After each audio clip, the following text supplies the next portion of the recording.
gusto, amigos, estar una vez más con ustedes en esta ocasión para abordar el tema del muestreo de auditoría, y para el efecto estaremos observando la norma internacional de auditoría 530. Previo a dar inicio a este tema, les recuerdo suscribirse al canal, activar la campanita y de esta manera también puedan compartir el contenido para que llegue a muchas personas que estén interesadas en el mismo.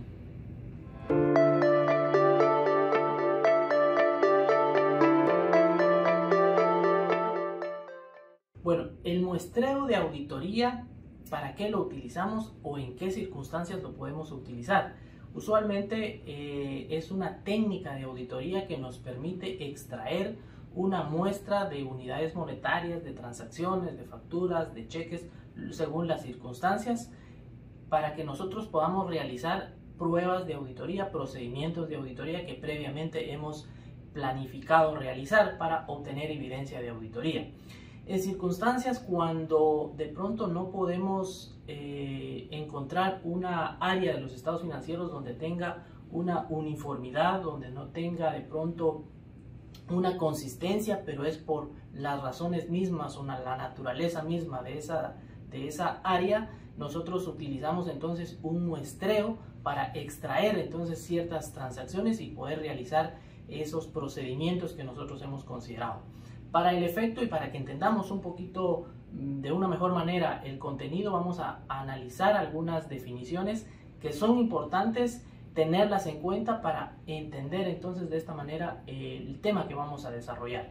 Para el efecto nos referimos al párrafo 5 de la norma antes mencionada. Ahí van a encontrar todas las definiciones. Vamos a tomar en cuenta para efecto de este video únicamente las más representativas, aunque las demás también son importantes. Veamos entonces qué es el muestreo. El muestreo es un procedimiento de auditoría examinado a menos del 100%, es decir, extraemos de un universo, de una población, una selección a menos del 100%, porque si examinamos el 100% deja de ser muestreo y la selección entonces se limita a ser del 100%. Población, ¿qué es la población? Es el conjunto completo de unidades monetarias que están formando esa población. Esa población la conocemos también como el área completa de los estados financieros. Necesitamos ver o someter a muestra efectivo, cuentas por cobrar, inventarios, propiedad, planta y equipo. Esa es la población, ese es el conjunto de unidades monetarias que están formando o están integrando esa población. Unidades de muestreo son los elementos individuales que forman parte de la población, es decir, todas esas partidas, todos esos cheques, todas esas facturas, todos esos gastos son las unidades de muestreo. El riesgo de auditoría.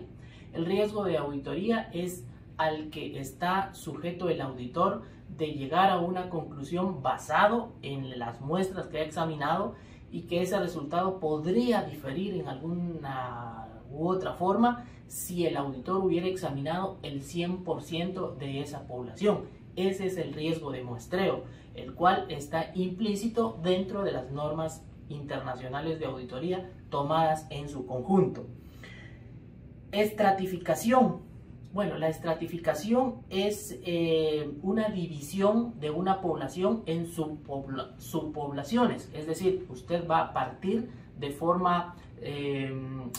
cualquier forma, va a distribuir sistemáticamente una población en subpoblaciones. Es importante mencionar que esta clasificación o esta estratificación debe considerar al momento de realizarse que todas las unidades de muestreo tengan las mismas características cualitativas, regularmente unidades monetarias, ¿verdad? Entonces usted dice, tengo una cartera de clientes y necesito hacer una estratificación. Voy a estratificar, voy a separar los que están en el norte, en el sur, en el oriente o en el occidente. Esa es una estratificación, dividirla de forma que usted pueda enfocarse únicamente a una parte de esa estratificación. Ahí aún no ha hecho muestreo, solo está estratificando, separando las partes de un todo para aplicar procedimientos de auditoría. Luego tenemos el muestreo estadístico. Este es un método, regularmente utilizamos dos métodos para hacer una muestra. El muestreo estadístico es el muestreo mediante el cual tiene dos características fundamentales. Una de ellas es que tiene la forma de considerarse es una forma aleatoria, es decir, que todas las unidades monetarias de la población tengan las mismas probabilidades de ser seleccionadas. Y la otra característica esencial es la teoría de la población, de la probabilidad de la población. Y en ese sentido, usted ya tiene el muestreo estadístico.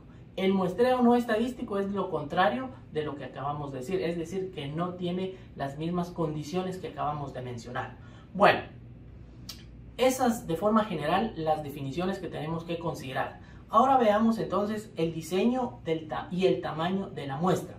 Cuando nosotros diseñamos un muestreo, tenemos que considerar el objetivo que nosotros nos hemos planteado para determinar ese muestreo. Si usted va a diseñar un muestreo para cuentas de saldo deudor, es decir, las cuentas de activo, cuentas de gasto, pues su objetivo es asegurarse de la existencia de ese activo o de ese gasto o de la ocurrencia de ese gasto.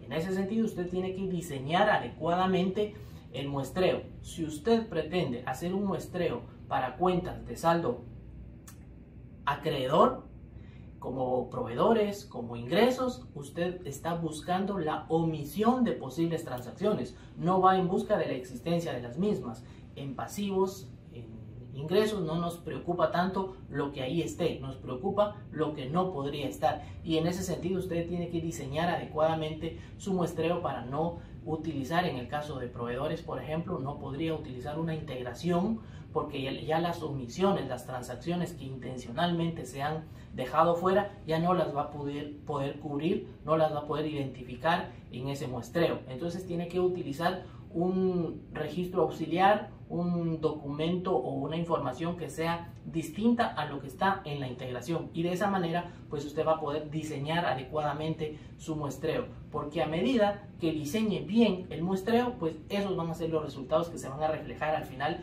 en la evidencia de auditoría. Si hace un diseño inadecuado, pues el resultado automáticamente está inadecuado. Luego vemos el tema del tamaño de la muestra. Bueno, el tamaño de la muestra se ve influenciado de alguna u otra manera por el nivel de materialidad, el nivel de confianza que usted tiene y obviamente por la cantidad o la magnitud de la población que está sometiendo a muestra. Eso es en cuanto al diseño y en la determinación del tamaño de la muestra. Ahora veamos la aplicación de los procedimientos de auditoría. Toda vez usted ha determinado el diseño y el tamaño de su muestra, entonces usted ya tiene los elementos que va a examinar, es decir, las unidades de muestreo, las unidades monetarias o las transacciones o las partidas que salieron en esa muestra. Usted entonces va a determinar los procedimientos que ha planificado. Si usted se planteó hacer una muestra para examinar la ocurrencia de gastos, es decir, va a inspeccionar la documentación de esos gastos, bueno, usted aplica ese procedimiento para ver la inspección de esos gastos, de esos documentos. Si usted se planteó hacer un muestreo para ver la existencia de ciertos activos, bueno, hace lo mismo, obtiene la información de las unidades examinadas, va y los observa. Si usted se planteó la necesidad de hacer un muestreo para una confirmación de clientes, bueno, hace el mismo procedimiento a partir del muestreo correspondiente. Luego tenemos el muestreo, el procedimiento que usted va a hacer, pues va a estar enfocado a lo que usted ha planificado previamente en la fase de planeación. Recordemos que el muestreo es parte de la evidencia de auditoría y este responde a lo que usted ha planificado. Luego tenemos la sustitución de una unidad de muestreo.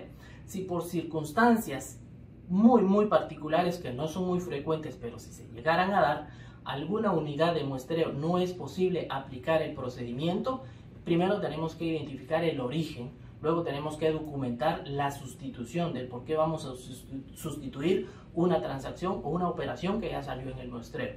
A manera de ejemplo, si usted en su muestra salió un cliente y la administración de la empresa que está auditando o su cliente le pide que no realice ese procedimiento de confirmación, por dar un ejemplo, que el cliente está en proceso de demanda, entonces eso podría dar origen a interrumpir el proceso que se está llevando a cabo.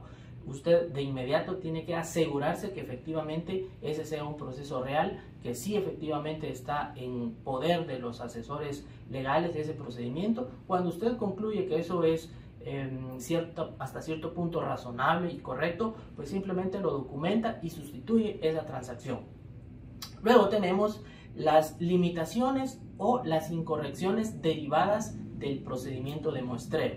Si dentro de su muestra salieron unas transacciones a las cuales no le dieron la información, no le dieron la documentación, eso da origen a una limitación en su alcance y lo debe evaluar en conjunto con su equipo para determinar si eso incide o no en una opinión modificada. Si dentro de las transacciones que salieron en su muestra determinó que existen incorrecciones, es decir, errores, y esos de una u otra manera, como provienen de una muestra, al ser evaluados determinan que es una incorrección y afecta de forma individual o de forma agregada los estados financieros, también debe evaluar el impacto que esto tiene en el tipo de opinión que va a emitir. Luego tenemos la extrapolación en las incorrecciones. Como decíamos anteriormente, si usted determinó que ciertas transacciones que usted está examinando incluyen alguna incorrección, estas incorrecciones deben ser extrapoladas, establece la norma, pero dicho en otras palabras, esto es proyectar esas incorrecciones, proyectar esos errores para determinar si de forma proyectada eso tiene una incidencia en su opinión. Recordemos que cuando estamos analizando una muestra, es decir, una muestra es equivalente a lo mismo que vamos a examinar o examinaríamos el 100%, pero eso nos lleva más tiempo. Entonces extraemos únicamente una muestra y vamos a concluir sobre toda la población. Es decir, que si usted tiene una incorrección, usted tiene errores en la muestra, tiene que proyectarla y dar conclusiones sobre el área completa que está analizando. De ahí es donde se deriva el riesgo de muestreo, que no es lo mismo examinar ciertas partidas a examinar el 100% de estas transacciones. Entonces tiene que tener mucho cuidado cuando dentro de su muestra las partidas que está examinando incluyen incorrecciones. Luego finalmente evaluamos los resultados que hemos obtenido para poder concluir sobre esa área que usted está analizando que partió de un muestreo de auditoría. De forma general, esos son los aspectos más relevantes en el proceso de la muestra. Sin embargo, es importante que usted en su momento analice la norma correspondiente, la norma completa, NIA 530, para poder tener un panorama más amplio. Estos son solo algunos temas. Mencionar también ya finalmente para decirle que esta norma aún no ha sido modificada recientemente, están en los planes del IASBI en 2022-2023 para hacer algunos cambios. Esos cambios, los que se pretenden incluir, son cambios relacionados a tema de tecnología, dado que estamos en una era digital donde la auditoría ni el muestreo son la excepción. Entonces esos cambios son los que se pretenden hacer entre el plan de trabajo 2022-2023. Mientras tanto, la norma vigente, la edición 2022-2021, es la que está vigente y puede utilizarla. Bueno, esos son algunos tópicos relacionados a este tema. Esperamos contar con su like, sus comentarios, los deje y con mucho gusto estaremos en contacto. Muchas gracias.